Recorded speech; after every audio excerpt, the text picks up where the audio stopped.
Cheers, guys. Epyx911, welcome to the Wednesday, June 28th, 2017 edition of VR News. Hopefully you guys are having a great week so far. Hump day, weekend almost here, which is good. Let's jump right into the news. Start with the first story. Arizona Sunshine developers for PlayStation VR's version saying we hear you loud and clear with regards to the issues. And here's what they had to say specifically. Our team is currently investigating what feedback we can address to improve the experience on PlayStation VR. We will need time to make sure that the suggested implementations work with the game's free roaming gameplay and room scale routes. Now, the issue appears to be a tracking issue with the aim controller when the aim controller is brought to HMD level. Now, I've said before, the strength of PlayStation VR tracking is head on, but the limitation inherent with an older camera and, the way they chose to go about tracking is going to be if a device creates occlusion between it and another device. And that's what's happening here. That's not something you would typically get with the Lighthouses or even with Rift's superior camera tracking solution. But I have no doubt they're going to be able to figure it out. It's probably just going to, require a little bit of ingenuity in terms of how they go about programming that. But expect them to have some type of fix within the next few weeks. That would be my guess. Plus, there's only about 7 people with an aim controller. It gives the rest of us some time to, actually find one. And I'm looking exactly right at you, Sony. All right, next up, Elite Dangerous, just on the same topic of PlayStation VR. According to David Braben, and he said this on a Reddit AMA earlier this week, the PlayStation VR support for the game not there yet in terms of quality. I thought it would be a good time to talk about why that is and why the issue with Gran Turismo Sport as well. Because I've heard people often say, yeah, but the 4 Pro, it could easily do Elite Dangerous or Gran Turismo Sport. True. But that doesn't matter because the lowest common denominator for the developers is the base PlayStation 4. It's got to work there at an acceptable level. The PlayStation 4 Pro is about tweaks, enhancements to a stable, functioning base game experience on the PlayStation 4.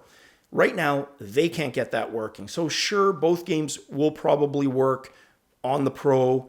Even if they just squeaked in, I'm pretty confident both could be pulled off. But again, it's got to be the base that it works for. That's what they're targeting. That's where their efforts are going to be. I have no doubt they're going to be able to do it. But the issue, and that's inherent in consoles just in general, is they launch with a specific CPU speed, GPU capability, GPU speed, and that's it for the life cycle. And again, PlayStation 4 Pro for the reasons I already talked about, right? But that initial unit is what it is till the end. Typically what happens is programmers begin to learn how to program for a console and develop optimization techniques. And it's why games near the end of a console's life cycle typically look better than games at the beginning. So are they going to get both of these games addressed? Probably. Is it going to be within the next few days, weeks? Probably not.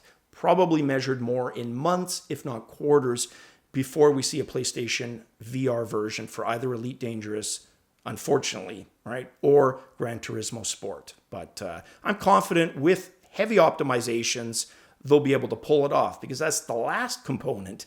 Typically what happens is when you go to another system with a game, you port it over. You don't rewrite the code. That does happen on occasion, but it's pretty damn rare.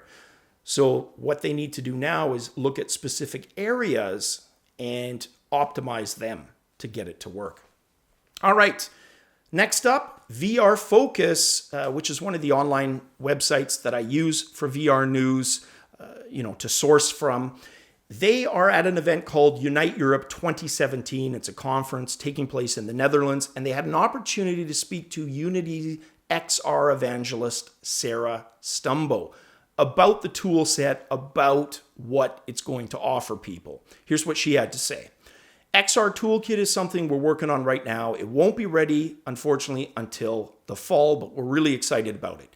It will dramatically aim to improve the development of virtual reality, especially when it comes to input.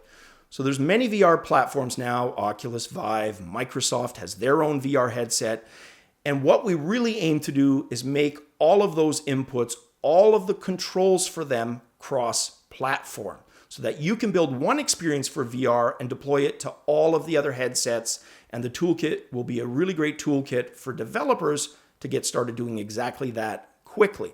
Back to what I was saying with the previous story, they typically won't rewrite code. So if you can use a tool set like Unity, that was one of the strengths from day one for Unity in terms of cross-platform writing, right? It saves development costs because you have one version that gets deployed to all platforms. Now, sometimes things get sacrificed.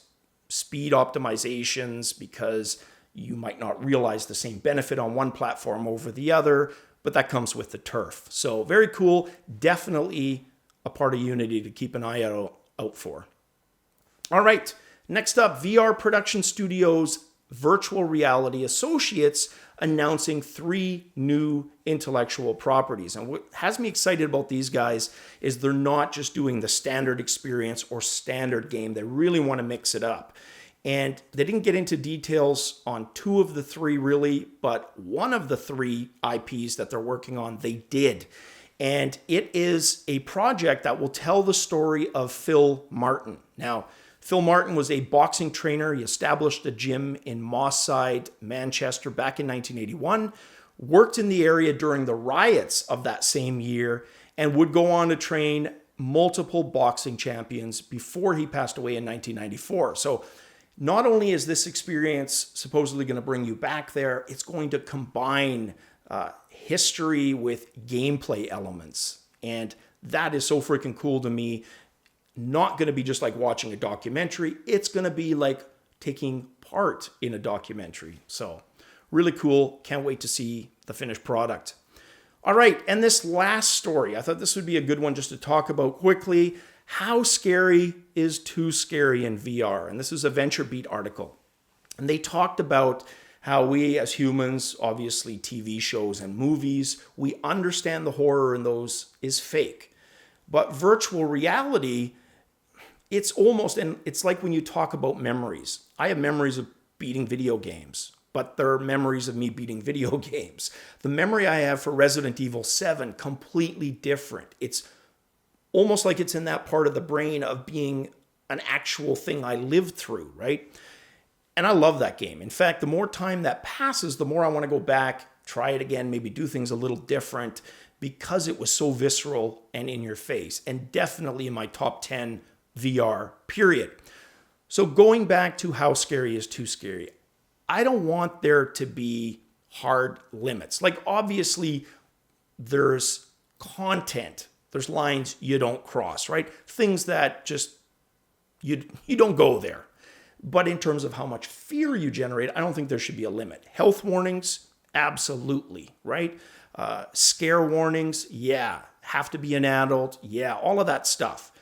I just hope they don't dummy it down to the lowest common denominator and we get canned horror experiences. That would be the worst thing because the whole point of virtual reality is to give you this hyper-realistic feel of being real, but not being real. So hopefully it's just a warning, health, age, etc., and we don't get watered down horror experiences. Because I love them. I get scared crapless, but then I'll climb right back on. It's almost like an adrenaline junkie bungee jumping or whatever. So that is it for the news on this Wednesday, guys. Again, happy hump day. Getting closer to the weekend. As always, guys, cheers.